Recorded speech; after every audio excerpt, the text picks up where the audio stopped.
What's going on, everyone? Scott here. Welcome back to the channel. So Michigan State basketball drops its second game in a row, second game out west on this two-game LA road trip with a 61-63 loss to UCLA at Pauley Pavilion on Tuesday night. And this is a game that looked like it was slipping away from Michigan State early.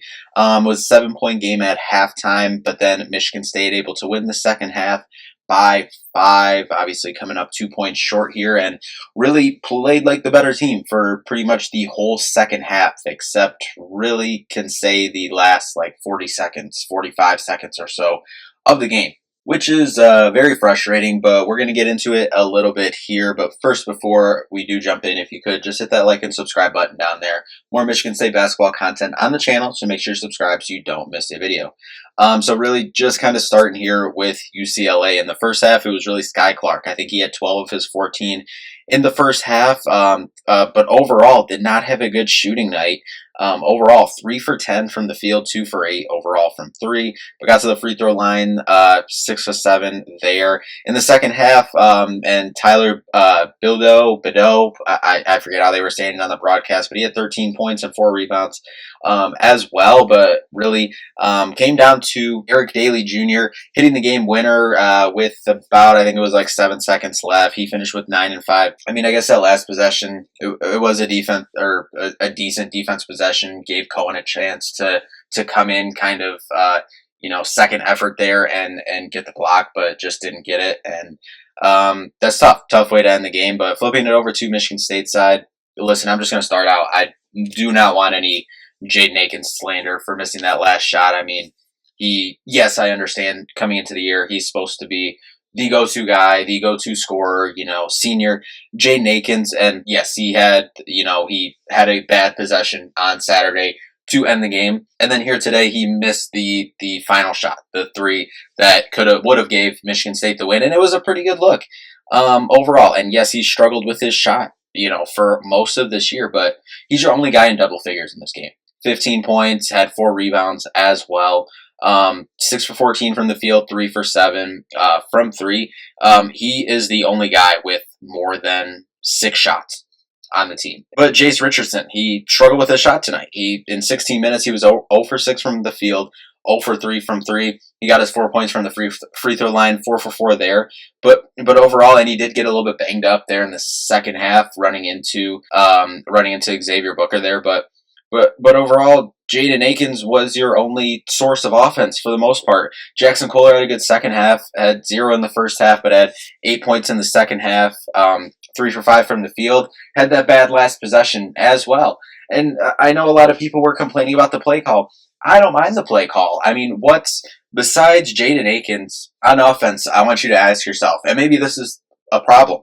I know that it's a problem. I'm answering my own question, but for Michigan State, what action are you running on a final play? If you were making the call, what action are you running? What action are you most confident in getting a shot with the personnel that was on the floor? If you want to say, like, nope, I'm putting the ball in Jace's hand and letting him create, that's fine. But he wasn't on the floor. I don't know if it was because I don't think he went back in after, he kind of got banged up there. So if they were just being cautious, whatever.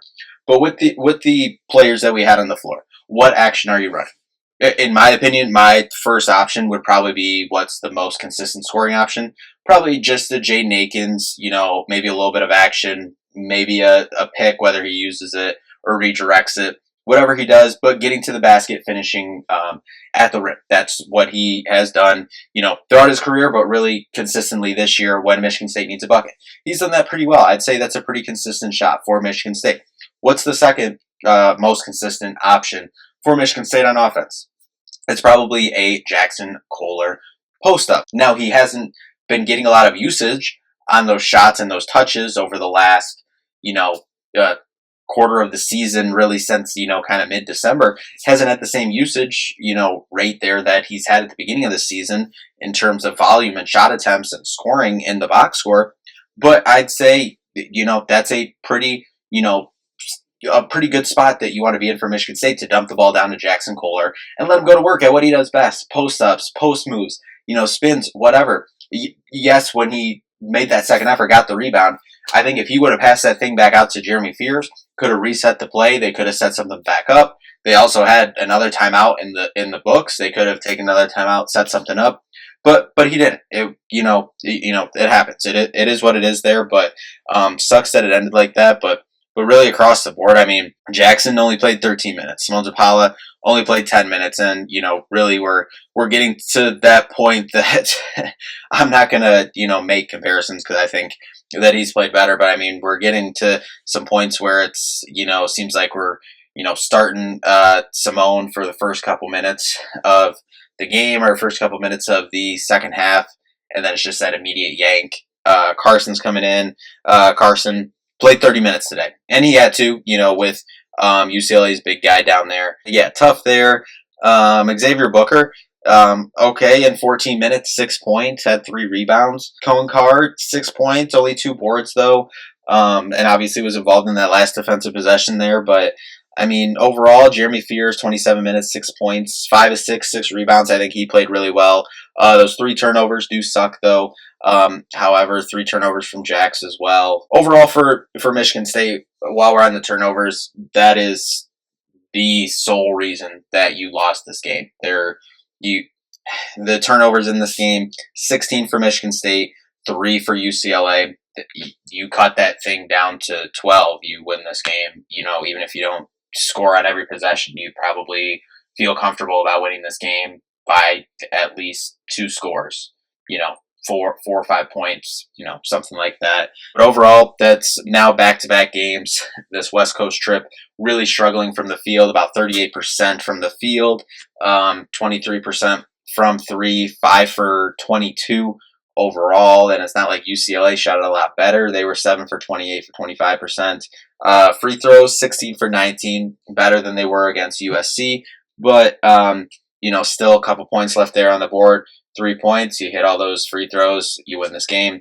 Rebounds, really impressive from Michigan State, getting on the glass, 45 to 27 for UCLA, and that was something that we talked about coming into the game. UCLA doesn't rebound the ball super well, so Michigan State was able to dominate there.